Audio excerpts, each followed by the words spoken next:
So let's get started. The first thing, as Liz has already put in there, again, I just wanted to link to all of these wonderful resources. So all of the webinars that I've been doing, as well as all of the ones that Peter has done on the sales side, are available at this link. So if you want to go back and watch them again, or if you just missed something, that's a great opportunity to go and find the information, as well as the handout. So you can get both just at this link. Tonight, again, in our first workshop, we talked about the B2B lead generation framework. And tonight we're going to talk about email marketing. And email marketing, there are sort of different ways that it can be used. So it is definitely something around content, and you're developing content like a newsletter. So it's a content, a channel, but it also is a way to nurture and close leads. So it kind of spans these two areas. And so today we're going to talk about how do you use email, both from a marketing perspective, but also a lead nurturing perspective. So just keep that in mind. Again, as I said, email newsletters are great magnets in and of themselves. You get people to sign up for them, and then they can be educational, useful. They can help build community around your messaging. They can be entertaining, as well as they can do offers and any of the bottom of the funnel sort of activities there. So the newsletter and email marketing campaign can serve in a lot of ways some of the types of magnets, depending on the content that you're using. So we talked about this in workshop number 2. So definitely there. And then in workshop number 3, we talked about paid, paid, owned and earned media. And today we're going to solidly talk about email, which falls primarily in the owned media space. So you're going to be owning this content. You have control over what you write and even how it's presented. So we're going to talk about how you can make best use of that as we move forward. But I want to just highlight it into some of the frameworks we've talked about over the past 5 weeks. And then I want to just do a quick sort of update. Last week, we talked about LinkedIn and a lot of LinkedIn tools and advertising and using LinkedIn as a way to do some great B2B networking and lead generation. I did give you this slide with a lot of LinkedIn third-party tools, and I just wanted to give you a heads up because literally on Friday, there was a huge discussion about LinkedIn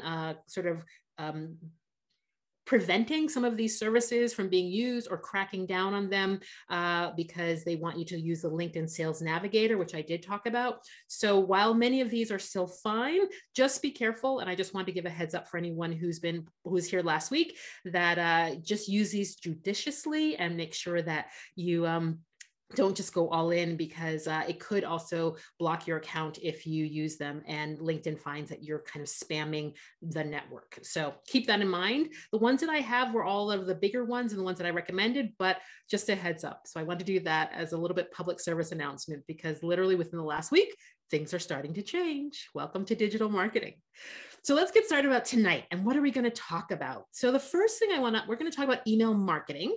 And there are going to be sort of 2 things that I'm going to present to you. And the first thing is best practices around avoiding spam filters. So we're going to start with spam. What does it look like? What are some things you can do? Because a big part of email is actually delivery. It is not just getting people to open it, but it's actually being delivered into people's inboxes. So we're going to talk a bit about how do you make sure that you have the best chance of being delivered, which is literally the first step in that conversion funnel. And then we're going to talk a bit about how do you create good email, like what are the components of a good email, what are things you should consider, and different ways of using email to nurture leads and things like that. So effective content for that along the way as we move forward. So then let's get started. So agenda. First, I'm going to give you some email statistics and benchmarks. I apologize for the sirens in the background. I do live downtown, so welcome to my world. Email statistics and benchmarks. Then the next thing are spam issues and triggers. There we go, just stop. Then email best practices. We're going to talk about automated triggered emails, and I'll explain what those are, but those are really powerful and I think a great way to do your lead nurturing. Action items and next steps. Finally, additional links and resources. And basically, we're going to get started. So first thing is I want to highlight around global email audience. So in the world, I know there's this perception often, especially around marketers at social medias. That's the hot place to be, and we all have to be there. But they're literally, guessing that by 2023, only a couple of years away, half of the world's population will be using email. And email still is, as I said in my title of this presentation, it's the workhorse. It is something, especially in B2B, a way to reach people. And a lot of us use email in our professional spaces. So email is still a really viable channel. It's probably not as sexy as some of the newer digital marketing channels, but it actually is a really great one. And I'm going to show you some statistics on why. In terms of Canada, what we're finding is that if people are receiving information from a brand or a company, their preferred communication channel is email. So while, yes, it's great to be on social media and people think it's really cute that you're there, that's wonderful, email is actually by far sort of the preferred way that they want to hear from us and hear from companies and hear from brands. So just keep that in mind, that it's not an either or, but that email still is a really important way to communicate with your customers or people who are interested or have showed interest in your products. So potential customers as well. Here's something around worldwide statistics. It's a couple of years old, 2017, but you will see that in terms of return on investment, when we look at the ROI in terms of how much it costs us to put into it, how much we spend on our time, email by far has the highest sort of return on investment, and that continues to be the case. So again, don't discard it. That's what I really recommend. Why I'm talking about it tonight, right? Here's something you really should consider, and I always want to highlight this, is that a lot of marketers, when they're crafting their emails, have big monitors or are doing it on their laptop or their desktops. But from a consumption perspective, we're seeing a lot more email viewed on mobile devices. So what that means is when you are doing your emails, think about what might that experience be like on a mobile device. And specifically, that means, try to keep your emails short, right? Because people aren't going to want to scroll and scroll and scroll and scroll and scroll on a very, very small screen. So the mobile experience is becoming even more and more important from an email consumption perspective. So I would definitely recommend that, you think about, what is it like when this newsletter comes in, and read it on your phone? Don't read it on your desktop. Don't read it on your laptop. Read it on the phone, because that'll give you the best sense of what it'll be like for many, many, many of your readers. Some average email stats that I want to talk about by country. So I just sort of I have a link here to a wonderful website that has a variety of statistics. I'm going to be coming back to this throughout my presentation today. From a country perspective, I want to just highlight the Canada piece. The open rate in Canada as a whole is roughly around 20%. So that means in terms of emails that basically get delivered, what percentage of people actually open them? So that's 1 in 5, right? So 1 in 5 is roughly what it is. Click-through rate, or of those emails that are delivered, what percentage actually click on something within the email? And that's roughly 6%. Now, click to open rate is something that you want to think about. That is, of the people who opened it, how many clicked, right? So this gives you a really good sense of how good is my content. Once they open it, how compelling are my calls to action? And in Canada, on average, it's roughly 30%, which is pretty good. That's the 1 in 3. If you can get them to open it, there's a good chance they'll click on something within your email. So that's really good to know. Unsubscribe rates are pretty low or pretty average, 10%. We see that across a lot of different countries. And then finally, you want to look at spam rate, 0.01%. And that doesn't seem like a lot, but it is really important that your email gets delivered. So one of the things to keep in mind is the open rate is how many people opened it from those that got delivered, not from those that went either into a spam folder or just got lost. So really what gets delivered is kind of the most important thing, and that's where you start. So just some stats around that to give you some benchmarks, because I think it's important to understand what's a good number, what do we see, and it will vary obviously based on your email list. Now, before we get started into emails and everything else, we have to talk about anti-spam legislation, which is a global issue. In the US, they have something called Can Spam, and their consent rules. That's probably the most important thing is, what do you have to do in the US? Basically, people have to opt out according to Can Spam, which is probably the most permissive anti-spam legislation or most recent legislation that's out there. Canada has something called CASL, or the Canadian Anti-Spam Legislation, or CASL for short. And here, literally a couple of things you need to know as an organization and even as an individual. If you are sending what they call commercial electronic messages, so that includes email, SMS, audio, video, and it's sent within Canada or with using Canadian servers, you need to get verbal or written consent before you basically send that out to someone else, right? So they need to, in some ways, opt in to receiving messages from you. And so opting in is really important. But more importantly is, if you have not done business with them in 2 years, or if you have not sent them any communications within 2 years, you theoretically have to get rid of them from your email or from your messaging database.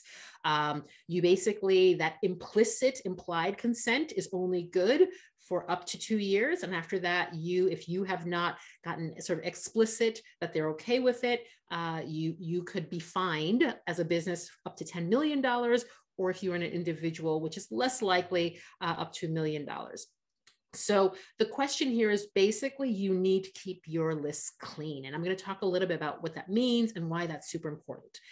And then perhaps one of the more aggressive sort of anti-spam and privacy legislation is a GDPR, which really addresses the European Union. And there they have, some very hefty fines, penalties of up to 20 million euros, which can be quite expensive, or 4% of your annual global turnover. And so again, this can be a huge hit to companies. And really, there it is an opt-in, which is very similar to CASL in Canada, but it also extends to how do you collect information, how you share it, and how you process any kind of personal information. So if you share it, you need to get permission from people to share it, and you need to let them know that that's what you're doing with it. And anytime you want to use their personal information in a way that was not asked for explicitly when they first signed up, so to speak, you need to get their permission. So again, there are some exceptions, but I'm just giving you literally probably the most conservative approach, so that you understand what that involves, and that these are things that really impact the sort of the email list, email marketing, and how you move forward. Because of CASL, also in Canada, one of the things that this has really cut down on are buying email lists. You don't want to buy email lists because they have not agreed, they have not opted in to you as a commercial company, organization, sending them information. So you really now have to grow your own email lists, and you have to do that much more organically or through lead magnets, back to sort of talking about lead magnets when they downloaded that piece of information or when they signed up for the webinar. So there has to be some sort of touch point interaction with people where they've given you their email information, and you can then move forward to start reaching out to them and connecting with them. So keep that in mind. I want to talk about spam triggers and how some very high level things and how they work, but just to give you a sense of why it's important to do the things that I'm going to recommend you do in the coming slides. So many email providers will actually look at how are you interacting with the email that you receive. And so one of the things a lot of people don't understand is that they actually are analyzing your usage. So they're analyzing whether you open things, whether you hover, obviously if you report that something is spam, but they are actually even analyzing sort of very passive, like literally your behaviors. And if they see something come into your inbox quite frequently and you do not open it, or you just ignore it, that actually reduces the validity that they feel of that message being something you want to see and that you want to engage with. And so literally low engagement if you have people who are not engaging with your content, that can actually make you look more like a spammer than not. So just keep that in mind when you're sending content and when you're looking at your results and analytics, which we'll talk about a lot more next week. A couple of don'ts. These are very common things I just wanted to highlight and get out there really quickly. All caps are pretty much not really a good thing to have in email. It sends a screaming message, but generally it also it seems to be more when they see that, when the email clients and providers see that, they're going to go, oh, this is a bit spammy. I put spammy content. And what I mean by that is sort of literally go into your spam folder. It varies all the time. It used to be always Viagra and certain things, but I'm noticing that it's all kinds of different content. But look in your spam folder and make sure that your content doesn't look like that content and that you're not using the same words that that content is. Back to our keywords and key phrases. Think about that because that's really important around that as well. So make sure your content isn't spammy. And I'll go more into what content is good content, but I think we all know what spam content looks like. So literally that low bar, make sure that you don't look anything like it. High image to content ratio. So a lot of spammers, to get around email sort of providers, AIs that are looking at the text and looking at what words are being used, will instead put their content into an image. And so they will have images instead of text. And as a result, if you send an email that has lots of images and very little text or no text, there's a good chance that it might be perceived as spam. So just keep that in mind, that you want to have a good ratio of both content showing that you have something to say and that you're not trying to hide what you have to say with just images, but also, make sure that you don't just have images. Now, one of my companies is an art company, and we send out a newsletter with art from our artists. And so I'm always really cognizant because there are a lot of images around it, right? But I always have like, who is the artist? What's the title of the art piece? Links to the actual artist website. And we've never had any spam issues. So again, don't be afraid to put images in your emails, but definitely make sure that you provide some context so it doesn't look like you're trying to hide some spammy words or content in just an image. Poor HTML coding, again, things that are just poorly written. We'll talk a little bit about some really good email marketing sort of service providers, and usually that won't be a problem with them. But if you are doing hand coding of your emails or things like that, I don't know why you would. Just make sure that you have really good HTML coding, because that also is a bit of a red flag when email providers see that. Exclamation marks. So don't, have tons of them. And for anyone who knows me, this is probably the hardest thing for me because I am an exclamation mark queen. Most of my emails have lots of smiley faces and lots of exclamation marks because that's who I am. But definitely, if you're doing this for a business, try to tone that down. Definitely don't do multiple exclamation marks and sort of keep those to a minimum. Embedded forms. If you have an email with embedded forms, so you have a form that is in your email, there is one of the challenges is that not all email programs will actually render it, show it properly, or know what to do with it. So sometimes if you have an embedded form, it's better to just have a link to the form. I know it's not as engaging. We like to grab people while it's open, but embedded forms can be also a sign of, trying to capture something that, again, a lot of spammers may be trying to do to get you to enter data without having you go to another website. And with phishing attacks and a variety of other things, this is a little bit frowned upon. So just keep that in mind. Use your embedded forms very, very carefully and not too often and not too frequently. Again, a couple of weeks ago, I talked about with our paid advertising, keyword stuffing, my website optimization and landing pages, keyword stuffing. So this idea is don't put too many keywords into your emails. Make it seem natural, use those keywords and key phrases. So don't forget about them, but don't try to sort of overload it so that you have all of these keywords, because in many cases, our emails, one of the best practices is to have your emails available online as a web page or viewable in a web browser. And those pages could get indexed by search engines, but don't optimize just for that. Make sure that the email makes sense and that you're using language that makes sense for the reader. Videos. There are a couple of things. And so videos, I have a plus and a minus. So one of the things around videos is that some people, I'm going to give you some stats, videos increase engagement. People like videos. Now the question is, how do you present videos? Embedded videos, again, may have the issue that they're not rendered properly directly in your emails. So a lot of people recommend that you have a link to your video, which means, unfortunately, that's one more click before they can see it.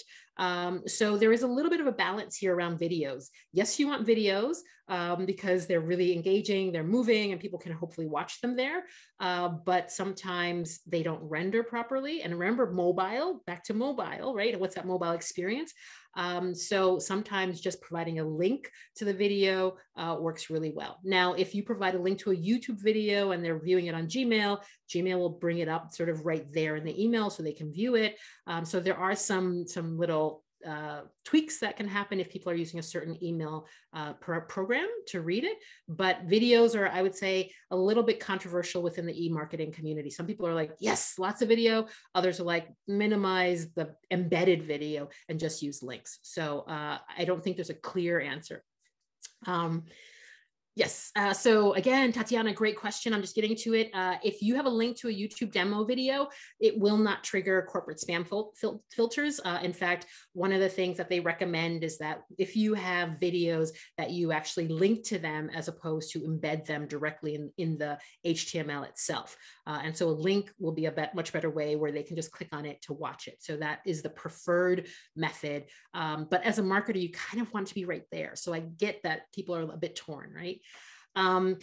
So Hafsa's asking, could you use GIFs, so animated GIFs or GIFs? Could those work instead? Absolutely, you could do that. And I've seen that done really well. We're going to get to images. And so, you know, definitely animated, if you have animated GIFs, then that might be a really great compromise to have some movement. And I've seen those done incredibly well if you have sort of the right sequence to highlight some things as well. So yes, that could be a really good workaround. Excellent question. Attachments. Again, similar to videos, people have sort of some pros and cons, but here's the thing. Most people should not be clicking on attachments even from companies that they know. There's lots of things that can happen when people open documents. So again, the recommendation is that you link to attachments. Hopefully they can live on your website or they can live somewhere where people can then view them in what is considered a safer environment. PDFs are generally considered quite all right because it is just a viewing document. It's more words, executables, things that, you know, potentially could have other viruses, macros in them that could, you know, sort of infect or affect other people's systems. So there are a lot of people who are like, yeah, I do not open any attachments, just sort of out of as a policy. So giving them another option is really good. So even if you attach a PDF, also give them a link for those people who are a little bit more conservative and don't want to do that. So I think that is something that I would recommend is if you do the PDF or you do have an attachment, also make sure that you have a link where they can view it online. And many people may choose to do that instead. So these are some of the really sort of obvious triggers. And so just keep this in mind when you're doing your email marketing. The next thing is keeping your list current and clean. So really what I want to highlight here is you want to keep your email list current and clean. And why is that? Well, there is something called spam traps. And spam traps are spam agencies, and there's something called a non-pristine spam trap. And this is really companies that find that certain email addresses are no longer valid. They were at one point, but they aren't.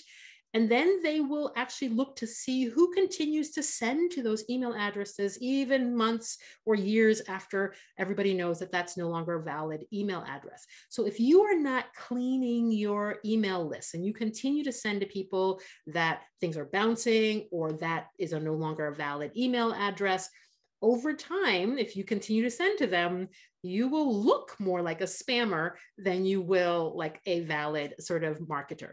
And so you really need to keep your email list clean and make sure that things are doing that. Okay, so Ali has a question. What's the best way to find appropriate email lists? Build it. Ali, Basically, so if you are in Canada, I would say that like buying one is a really bad idea because they have not signed up with your company. You say you're selling vegan comfort food, and so definitely with Instagram and Facebook, use lead magnets. Have them come use Instagram to send them to your webpage and give them something. And in exchange for giving them that, they have to sign up with an email. So you basically start building your email list that way. Facebook, the same thing, but you really need to build it. You can use those systems to reach out to them, but if you want to email them, you have to get them to come to you and fill out a form somewhere and hit submit, and that way you can get your email. So the biggest thing is that there is no shortcut anymore, and there is no silver bullet. And if you just buy something, you really put your business at risk, and I wouldn't want anyone to do that. So keep that in mind. Pristine, just for anyone who wants to know, a pristine email, a spam trap is basically where these agencies create fake email addresses that were never used by anyone. And then they see if they get bought and put on these email lists. And if they do, they know someone has bought an email list because that was never a valid email list. It's one that was created for the purposes of solely trapping others to use it and to send to it. So again, this is the problem, is when you buy a mailing list, you really don't know what's on it or who's on it or whether there's a real person there. So really don't take that chance. You're going to have to do it old school and really pound the pavement and build your community the old fashioned way. There's something called gray mail, and I talked about this before, low engagement rates. So when you look at your email open rates, if someone is not engaging, hasn't opened it very much, they haven't opened the last several ones, again, you might want to remove them from your main mailing list.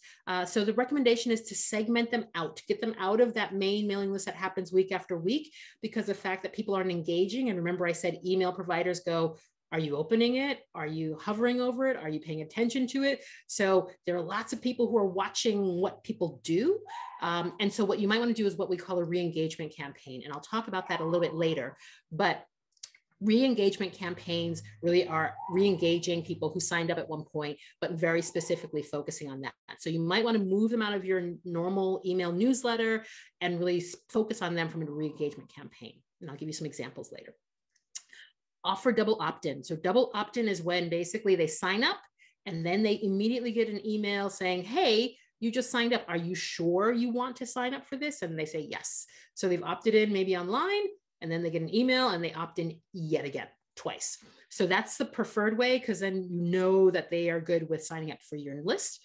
Unsubscribe, provide clear unsubscribe directions and a physical address. Most email service providers will ask you for this information.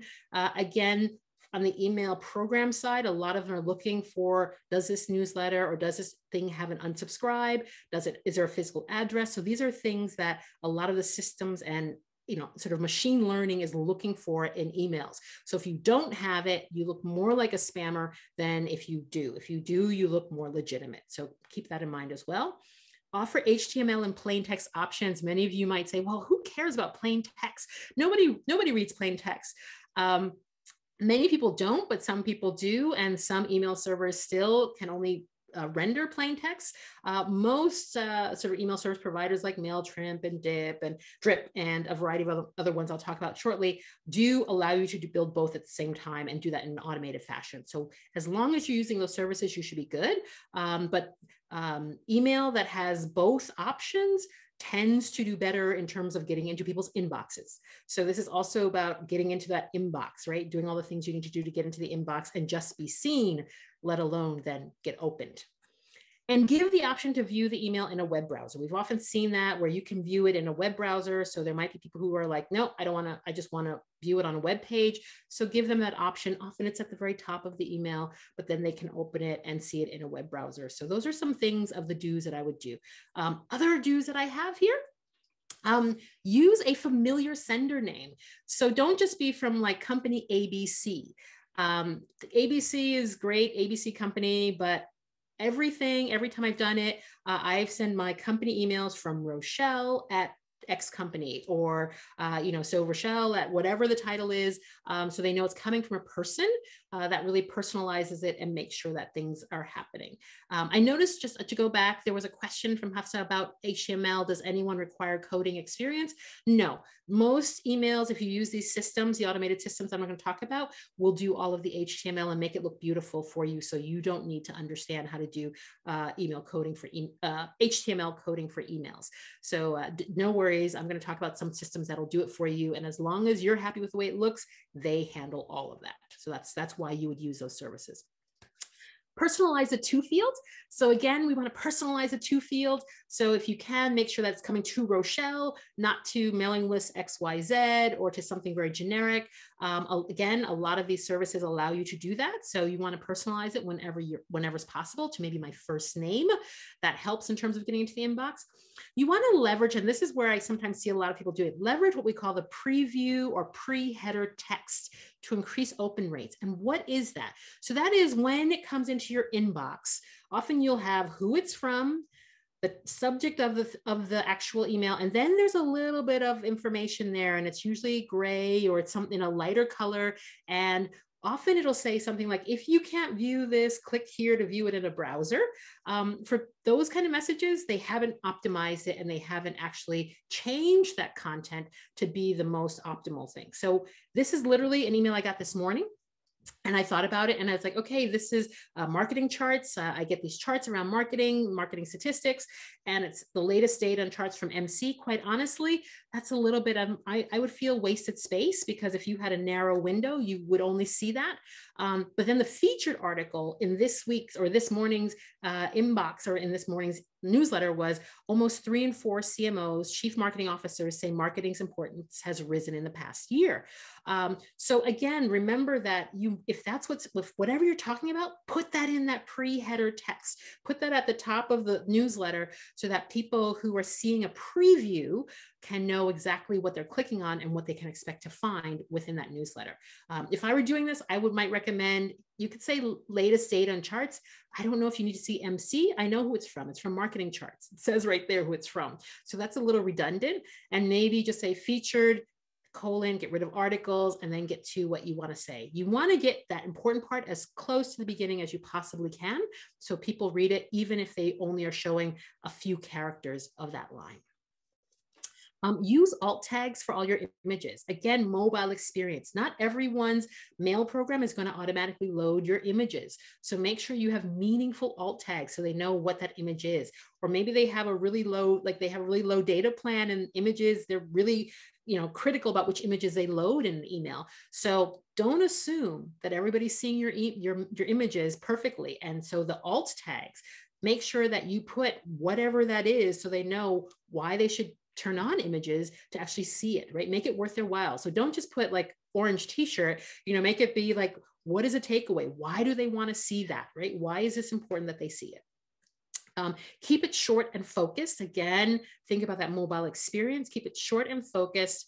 And if you remember last week or a couple of weeks ago with our website and landing pages, we talked about attention ratio.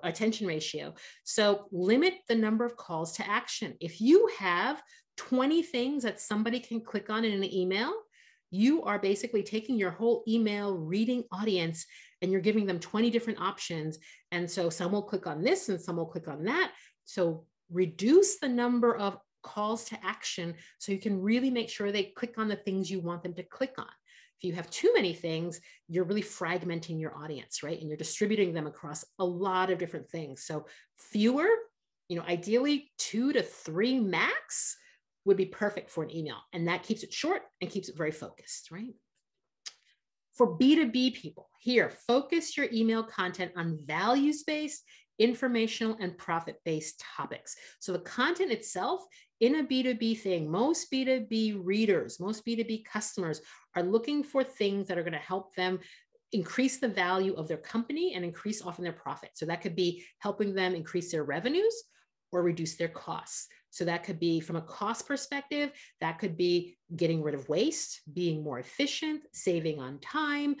So there are lots of ways that you can reduce those costs, and also on the revenue side. But that is why, for the most part, people in business to business, why I'm buying your product. I'm buying your product so my business can be more profitable, right? So how are you helping me do that? Are you giving me information about our market? Are you making me know more about what's going on? So informational, educational, but also what is the value you are providing to me as a reader? And it has to be very, very specific. Yes, you can entertain, and that's great, and that's nice. But I would say don't waste some of your precious space with things that are not necessarily going to help your reader improve their business, right? Because that's why you're building this relationship. So this is very different from business to consumer, where you can do cutesy things and you can do things that are emotional and are funny. B2B, you can do some of that, but just be very careful. And I would sprinkle it throughout to give yourself a sense of, levity and humor. That's great. But also make sure that there's good value and good reasons why they can read it. And I look at every newsletter and go, is this helping me be more profitable? And if it's not, I will stop reading it, right? I'm busy. So think about that from the reader's perspective, not just from I want to sell or I just want to be in touch with them. Make sure there is good value there. Test, and test, right? So again, I'm going to give you some ideas tonight, but you need to test for your industry. You need to test for your audience. This is really, really critical because what works for one company may not work for another company. So part of what I'm going to show you are some best practices, but you need to test to make sure that it is true or not for you. And I've given you a list of email deliverability test tools. So some tools that you can send an email to, and they'll tell you whether they think it's a spam or not a spam at the end of our presentation. So that's also a great way to test your emails before you even send it out, right? So there are some great things to do that you can do even before you send it to make sure that you aren't, triggering any red flags. So they're email marketing service providers. There are many, many free options. And usually they have a sort of a premium model where you spend a little bit more money for either higher volumes or better statistics, or you can, do more automation. So really these companies focus on making sure that your emails have the HTML and the plain text. There is a pre-header field that you can actually just put text into. Or preview field. So all of these things are built into a lot of these tools. Some of the common ones here are Mailchimp is probably the most common one from a free perspective because they have a free version that you have up to, I believe, 1,000 users. Constant Contact, Drip, Campaigner. I've given you a link to sort of 9 different mail marketing services with pros and cons, features, as well as pricing at the end of this. So I recommend if you're thinking about which one you should use, you can use that. HubSpot is a great one if you're using it for a lot of other things in your business. HubSpot can be a great integrator of your email with your, with your sales information, with your CRM stuff. So if you're using that, they have a great service as well. I don't want to do that. So really what it comes down to is, let's talk about email parts. So there's a subject line, right? So subject line is really one of the most important things. It will get people to open or not, right? Is that compelling? So you want to be fairly straightforward and you want to be very descriptive. So let them know what they're going to find when they open it up, right? And so one of the questions is often short or long. Should they be short subject lines or long? And basically the answer is, it depends, but I'm going to show you some statistics. A lot of people have been saying short is the way to go. Less than 60 characters, less than 9 words. That is kind of what a lot of people are promoting. But I actually have some recent research over the last year, I guess 2018, 2019, that shows that long really worked really well, but fewer people do it. So there's just not enough data for us to know if it's statistically significant. So that's something, but really what it comes down to is use as many words as you need to make sure it's compelling. If I could say one thing, make sure that there's a reason that you're stating for me to open it, right? And if it's too short, you may not get to that compelling reason. So don't make it short just because someone told you 60 characters or less. If you need more, use more to make sure that it actually gets people to open it up. Punctuation, again, this is true. You want to limit the amount of punctuation marks you have. Remember those exclamation marks as well. So a lot of people say less than 3 is a good number to have. Emojis, be careful. Jury is still out. Some industries, emojis work. Business to business, I would argue probably less appropriate. But again, you know your community, and maybe there are communities that are very casual and it works really well and it humanizes who you are. So I don't want it to be like it absolutely no, but usually 1 is the most, because more than that, and it starts triggering spam filters. So you want to be careful. So someone says, as a startup company who does not have an email list, what would be the best way to make an email list? So one of the things that I would do is definitely have an email sign up on your homepage, on your subscribe, on your website. So when people come there, they can subscribe. Often people have pop-ups that you can do. So people pop up. Be careful. Some people like it, some people don't, but it's a good way to capture people and get them to subscribe to things. The other thing is, in our number 2 workshop, we talked about content marketing, which is probably the best way to get people to give you their emails. So give them a piece of content, and in exchange for getting that free piece of content, they have to give you their email.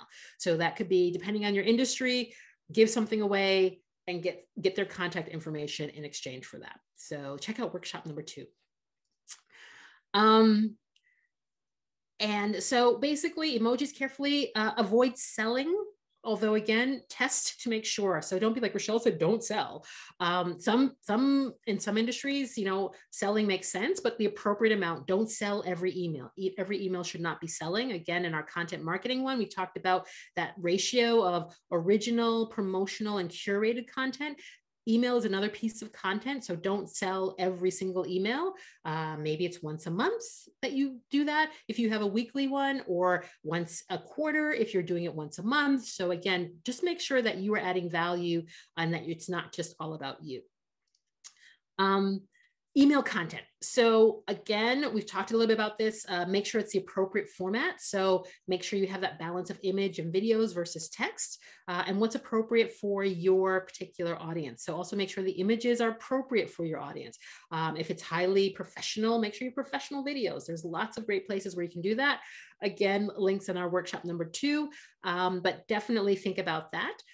Test and link, right? So test it out, make sure things are going well, use some of those deliverability tools that I have in the presentation, and make sure that the content works. Also send it to yourself, look on your phone, look on your tablet, look on your laptop, look on your desktop, make sure the experience makes sense for all of the various devices if you can do so. There's a question here. Nope, I think I've answered that one. Okay. And then make sure you have that unsubscribe. Make sure it's easy to find, because that is something that, if somebody doesn't want it, you want to make sure that it's easy for them to get out of it. But when they do that, if you can, collect any additional information when they leave, find out why they left. Some people will tell you why, others won't tell you. That's okay, but it doesn't hurt to ask. I always say, if they tell you nothing, you are no further behind. And if they do tell you something, you are further ahead. So keep that in mind. When they leave, ask them why. Subject length. So this is the graph that I have. And so really busy, and I'm just going to sort of highlight the purple is how many messages in this particular study were of that length. And you'll see there's lots of purple at the bottom of the graph. So that means that most people had somewhere between 80 to, 11 to 80 characters, right? In terms of how many that's kind of the length of the characters that they use. But if you look at the light blue line, the click-through rate, it actually goes up as you go up the graph. And if you go up the graph, you also notice that the number of characters increases. The number of characters is along the bottom. So, number of characters, I'm sorry, is the y-axis. And you can see that people who had longer subject lines actually had a better click-through rate. But it was very, very few messages in this particular sample. And so there's probably not enough for us to make that claim absolutely. But again, my point is test it with your audience. Here's an example of something that I was working with a client, and this was on a little bit more on the B2C side, but basically sometimes people say, don't ever use the word sale. But if you look at the results, January flash sale had the highest opens. So again, don't always believe everything you read, test things and see how well you do, right? So don't just assume because someone said, don't ever put a sales thing, don't ever be promotional, that it doesn't work. It might work for you, and it might work under very specific circumstances. So keep that in mind. You know your business, and hopefully you know your audience better than anyone else. Top categories for subject lines, so things that really work. And this is in no particular order. This is just top 10. So don't think that number 1 is the best one, but it is the one that we most commonly see. And I put recipient's self-interest or a benefit to the recipient, because sometimes I've put self-interest and people go, oh yeah, it's really good for me as a company. Wrong answer. What's really in the interest of your reader? What is the benefit to them, right? That's, customer first, customer focus. If I say that once, I'll say that many times. So what is the benefit? When I click on this, what am I going to get out of it? Remember that value. What am I going to get out of it by clicking on your email? So tell me why I should open it and why this is going to be good for me, right? Curiosity is kind of the opposite. And this is sort of that BuzzFeed way where you kind of lead them and you don't quite deliver, or you make them curious. It can work, okay, but you want to be, again, very careful about using this. Use too much and it becomes very, people know what you're trying to do, and it feels a bit like what we call link bait, where you're trying to bait them to click on it. So, you can use this, but just be careful. It works probably best if you sprinkle it again throughout all of your email campaigns and not all the time. Offer them something, give them an offer, which is clear. Make sure urgency, scarcity, now, within the next 10 minutes, today only, right? Give them that sense of urgency. Personalize it. So make sure that they're really happy, and make sure that maybe it's a little bit personal even about you or your company, right? Our company, every Valentine's Day, we send out a Valentine's email to all of our customers, thanking them and highlighting all the amazing things that they've done over the past year that we're really proud of. And it's just a very personal email, right? It's personal, it's professional, and it's B2B, but it also is highlighting my community. And so those often get really great open rates, right? I'm not selling anything. I'm just thanking the community for being there and everything else. News. If there's news that needs to be reported, make sure that you share it. And it could be your news, or it could be news about the industry or someone else that you think they need to know about. So it doesn't have to be just about you. Social proof. And news sometimes can be connected, but maybe it's something that a customer is doing that's really exciting, right? So you're profiling, featuring a customer that's using your software. So kind of showing that, what others are doing and proving that what you have to offer actually works. Or it's just a story. So it could be a series, an email series that you're sending out. So maybe this is series 1. Today is 5 of 6, but it could also be an email, right? So you could do that. You could build something, a series of email articles over time. Effective email techniques. Again, what I want to highlight here is single topic emails work really well. So back to that, keep it simple and focused. Welcome emails do really well, no surprise there, but I want to talk about something called triggered emails, automated or event triggered emails. And we all have seen them. Welcome emails are a bit of that. When somebody purchases something, you automatically send them an email welcoming them. So that is one kind of triggered emails, but there are other things that you can do and you might want to think about as part of your lead nurturing piece, right? So triggered emails have the highest open rates because they generally happen right after someone has done something. So if somebody's downloaded something, somebody subscribed, someone has signed up to go to your webinar, that's when you want to send them an email saying, hey, this is great, this is what's happening. You want to engage them right at the moment. So triggered emails, and a lot of the marketing systems have automation things that you can do. So one of the things that you want to talk about here are sort of the triggered emails of lead nurturing. You can see they have really high open rates because they're right after you've done something. So it's fresh in my mind. It's close to that intent, as I like to say. Abandoned carts, if you're in the e-commerce space, that's a great time to send an email. Somebody abandoned something, and maybe because they clicked on a link from an email to get there, so you know exactly who it is. You can send them, hey, you didn't purchase. 3 abandoned emails often resulted in almost 70% more orders than just a single email. So repeatedly going, maybe, hey, just a reminder, but don't send it like one after another. Send it a few days apart to keep reminding them, hey, there's something in that cart there. Interactive emails, so videos, according to 2017 data, increases click rates. So that's why I say this video thing, there's lots of conflicting data out there. So test. Interactive emails, again, here's some statistics around YouTube versus Vimeo versus other. And in all cases, open rates were increased or pretty high. As you can see, sort of 20% all the way up to 40, almost 40% with Vimeo. Click-through rates are really good. A lot of people like Vimeo because lack of ads. So it's a much more controlled environment around the video experience. So that's why a lot of people find the Vimeo experience a little bit nicer than YouTube, although YouTube is a little easier to use. So something to keep in mind there. So triggered is, so autoresponder is basically an email that I send you an email and it says Rochelle's out of the office. So you've sent me an email and I respond to you automatically because your email has triggered my autoresponder. Triggered emails are basically emails that happen based on a behavior. So you've done something else, you've signed up. You haven't sent me an email, but you've signed up for something. Based on that activity, now I send you an email. So it's not an email exchange. It often is an email conversation that starts with some other activity or behavior. And the other one says how to detect blocked emails and what are the common reasons. So a lot of the common reasons are the ones that I talked about, the spam triggers earlier on in my presentation. And often if you go through your spam folder, you will realize that a lot of the reasons they're there, that is why. It also, if lots of other people have said this is a spam message, like Gmail will then mark something as spam as well in yours, because Gmail has millions of people who are saying this is spam. So if millions of people say it's spam, even if you don't, Gmail will make that happen. So that's sometimes also a note there.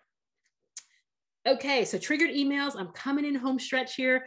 Onboarding emails. So again, welcome emails are great. Normal, we're seeing open rates 21%, welcome emails 82% of the time. So most people will open a welcome email because they've just signed up, right? So use that to really engage them and get them going. So again, when you're looking at your emails, there's onboarding emails. So that would be a welcome email or something like that. And think about, are there some login details? Maybe you offer them a coupon. There are pros and cons to that. Or maybe what you do is, we actually have a drip campaign for new customers with our artists. And so the first one is a welcome, how to log in. And then we send another email about 2 or 3 days later saying, hey, just want to see and make sure that you are, because we have a free trial, that things are going well. Have you uploaded your images? Have you created your bio? So we kind of prompt them and we give them links to tutorials and sort of like, by now you should be doing some of these things. Then a few days later, we'll say, halfway through the trial, you're halfway through, any questions? Then towards the end, we're saying, hey, your trial is coming to an end. Just if you need an extension, we're more than happy to give you one, because we know if people spend more time with our tool, that actually they're more likely to convert and invest the in. And so we work them through. And if at the end they don't convert to a paying customer, we send them and say, thank you for trying. Can you give us any feedback as to why you decided that this didn't work for you? This just really helps us make a better product. And so even before they pay us, we have an interaction of what we hope, milestones that we hope over the first week or over the first month that they're going to hit. And we make sure to engage with them to make sure that they're doing that. So usage milestones are really important. Abandoned carts, we've talked a lot about that already. Remind them, maybe provide them coupons. Pros and cons. Coupons, if people know that you are going to give them a coupon, and I know lots of people know this, they will purposely abandon a cart to get the coupon. So make sure that this is not something that you do all the time, because people will just start putting stuff in there, abandoning it, and waiting for the email to come with the coupon. And I've had lots and lots of students who have said exactly that. Finally, in-store purchase, receipt, complimentary products. So basically, Apple does this. We'll email you the receipt, but it's also a great way to upsell, sell them on complimentary products or services or things along that line that they may not have thought about. And then pass, I'm going to say purchase, but it could be any kind of conversion, downloading their marketing piece. Provide a review. Did you like it? What worked? What didn't work, right? Give me some feedback on your experience, on the product, on really what this did for you. So triggered emails are basically when someone has done something that they've engaged with you, send them an email to follow up and continue the conversation so you stay top of mind and you also maintain and build that relationship.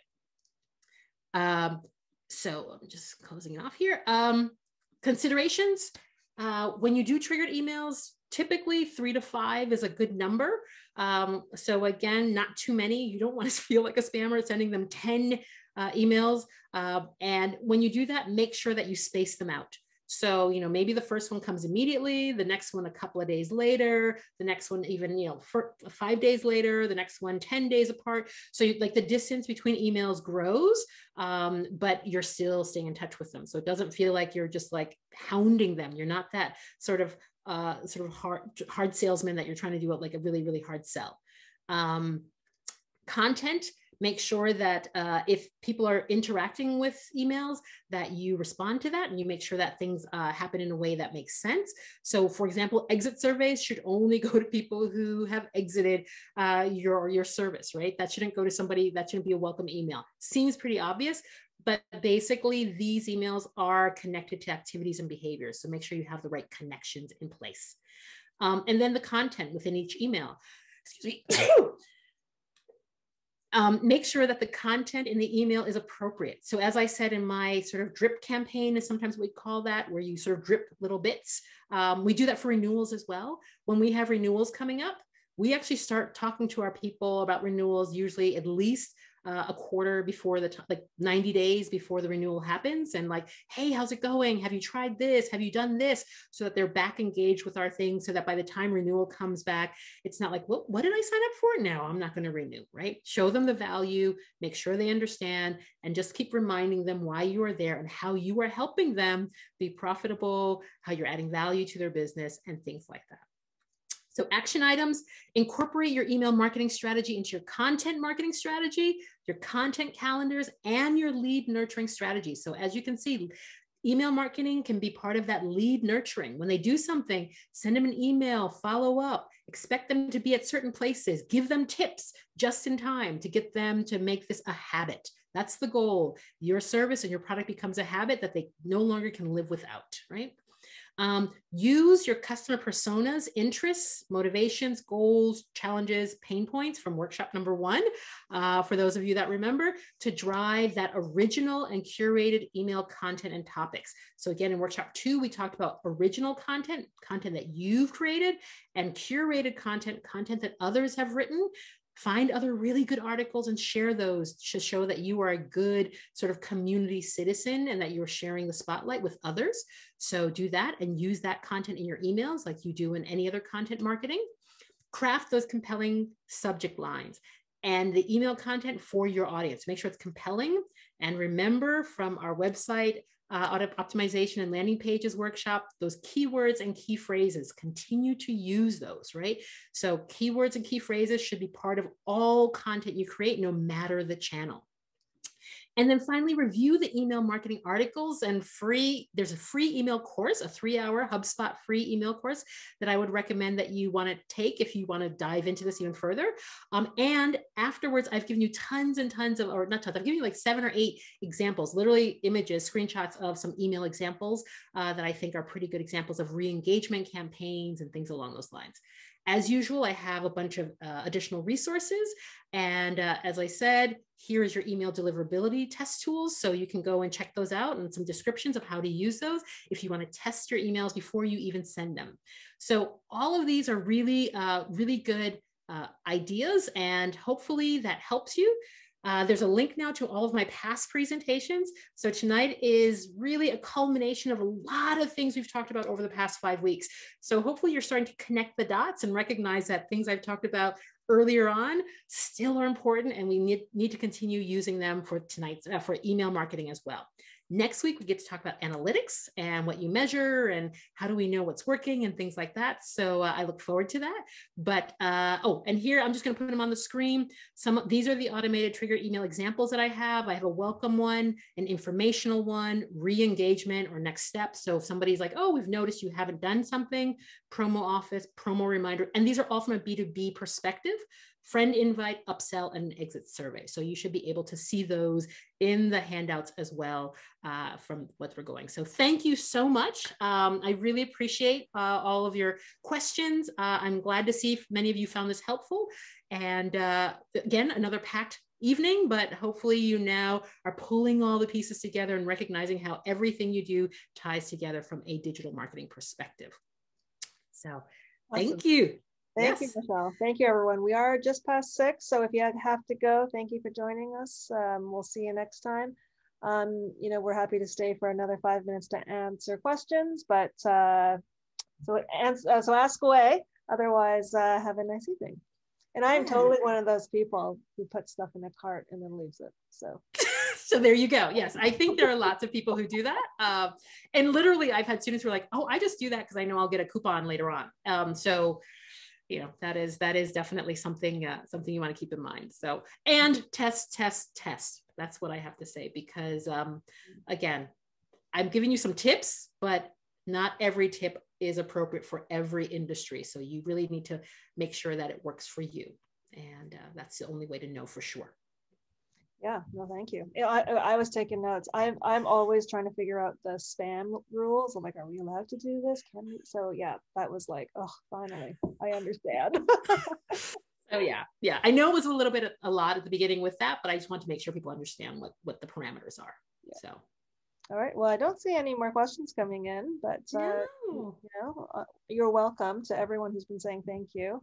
Thank you. Yeah, for sticking around. Thank you, everyone. And thank you, Rochelle. And we will see you all one more time next week. So have a nice week. Okay, great. Bye-bye. Bye all.